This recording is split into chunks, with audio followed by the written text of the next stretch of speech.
Carbery, or the Barony of Carbery, was once the largest barony in Ireland, and essentially a small, semi-independent kingdom on the southwestern coast of Munster, in what is now County Cork. From its founding in the 1230s by Donal Gott MacCarthy to its gradual decline in the late 16th and early 17th centuries, his descendants, the MacCarthy Reagh dynasty, were its ruling family. The kingdom officially ended in 1606 when Donal of the Pipes, 13th Prince of Carbery, chose to surrender his territories to the Crown of England, but his descendants maintained their position in Carbery until the Cromwellian confiscations, following the participation in the Irish Rebellion of 1641. Its modern descendants in name are the baronies of Carbery West and Carbery East, but Carbery once included territories from several of the surrounding baronies as well. To the north-northwest it shared a long and shifting border with the Kingdom of Desmond, ruled by the rival MacCarthy Reagh dynasty, and to the east-northeast an also shifting border with the vast earldom of Desmond. However, despite its small size in comparison to its neighbours, Carbery was one of the very wealthiest principalities in Ireland. This wealth came not for the most part from its predominantly rocky lands, but from its numerous excellent harbours, and greatest proximity to France and Spain.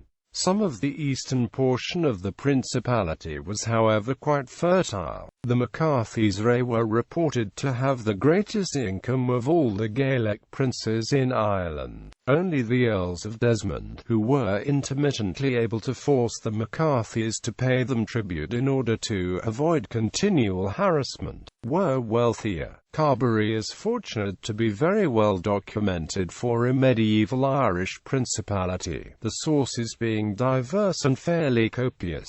In 1621, an earldom of Carbery was created for John Vaughan, 1st Earl of Carbery, and this became extinct in 1713 with the death of John Vaughan, 3rd Earl of Carbery. 2 years later, the barony was granted to the Anglo-Irish politician George Evans, whose descendants still hold the title of Baron Carbery. Name and founding. Seeds of the later Carbery kingdom began to develop in the 13th century. At 1200, the Uí were primarily composed of and ruled by the Uí occupying areas in the historical territory near Adair, Croom and Brewery. In both 1200 and 1205, MacCarthy Reagh are recorded as being in conflict with the Uí. At the time, the Carbery region was still ruled by the powerful the Ogrenach Rathline in the form of the O'Mahonys, and to a lesser but still notable extent by the even more ancient Corcu Loigd in the form of the O'Driscolls.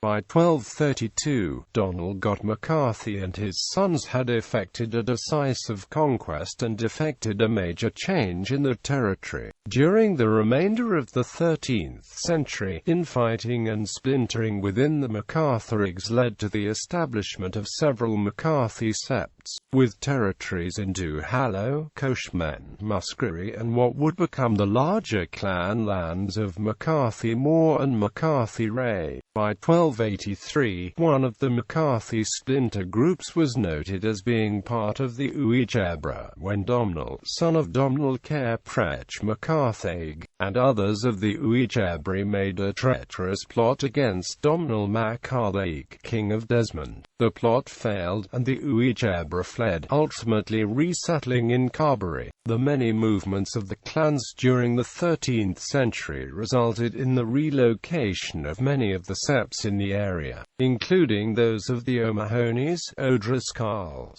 the O'Learys of ancient Rosscarbery, close kin to the O'Driscolls, retired northwards to Muskerry sometime around the year 1300. The source of the naming of the Carbery area has been debated by many scholars, with John O'Donovan arguing it came from the migration of the O'Donovans of Uí, and others, most notably Canon John O'Mahony in his monumental history of the O'Mahony sept. septs, arguing that the name derived from much earlier rulers, and from whom descended the O'Driscolls and the O'Mahonys, and which occupied the region from the 5th of 6th century AD onwards, in late antiquity, beginning with the expansion of the MacCarthy territory in a northeast direction in 1259, as certain MacCarthy septs recaptured a significant amount of land from the Normans, demolished a multitude of the castles, occupying others, and built a considerable string of their own fortresses. The territory of Carbery was expanded to as much as 500 square miles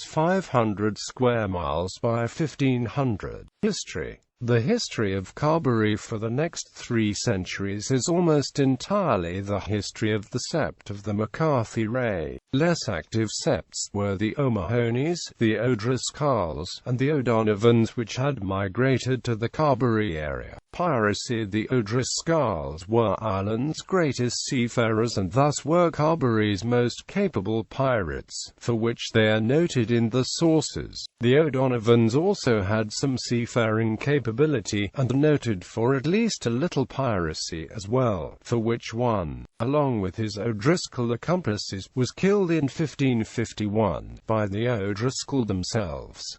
Other families. Leading among the remaining Gaelic families of great note in Carbery were the O'Crolleys, a military family of Connacht origin, an offshoot of the princely MacDermots of Moyleog. They were of verifiable princely extraction, and in 1597 were named as the only other lords under the MacCarthy's Reagh after the above-mentioned families. Initially brought to Carbery in a war with the Kingdom of Desmond to the north in 1283, they first found themselves in hostile territory, but later they became close vassals of the MacCarthys and were listed among the followers, cousins and kinsmen of the famous Florence MacCarthy in 1594. He had charged them to keep his castle of Tumalig for him while imprisoned in the Tower of London. Later they were the leading supporters of his brother Dermot Mal MacCarthy, and for this were condemned to have their lands wasted in 1602 by Sir George Carew. Carbery was also blessed to have a branch of one of Ireland's greatest bardic families of all time, the O'Daly, or O'Daleys, the O'Coilian, of County Limerick origin and cousins to the O'Donovans above, are also noted in Carbery, but not as lords or great landholders. Although a number were in military service, the majority of them are believed to have belonged to a junior sept of the O'Coilian princes of the O'Nalgabra, who had managed to hold some of the lands in western Limerick for several centuries in spite of the Normans. It is not precisely known when this junior sept arrived in Carbery, but it is believed they followed the O'Donovans after both were weakened from the intrusion into the O'Fijon territory of the O'Donovans and the O'Collins circa 1200. The chief of the O'Collins was killed about 1197, and that of the O'Donovans in 1200, by an alliance of the O'Briens, the MacCarthy and William de Burgo and other Norman settlers, with both events contributing to a migration to Carbery of parts of the septs during the next century. Michael Collins believed his family were descendants of the O'Nalgabra. They belonged to the minor landed gentry of Carbery, and were situated in very near to O'Donovan's country. Princes of Carbery. Donal Gott MacCarthy Finghan MacCarthy, victor at the Battle of Callan. Donal Reagh MacCarthy, 5th Prince of Carbery. Finghan MacCarthy Reagh, 8th Prince of Carbery. Donal MacFinir MacCarthy Reagh, 9th Prince of Carbery. Cormac na Hawan MacCarthy Reagh, 10th Prince of Carbery. Donal MacCarthy Reagh, 11th Prince of Carbery, father of Florence MacCarthy and Dermot Mal MacCarthy. Owen MacCarthy Reagh, 12th Prince of Carbery. Donal of the Pipes, 13th Prince of Carbery.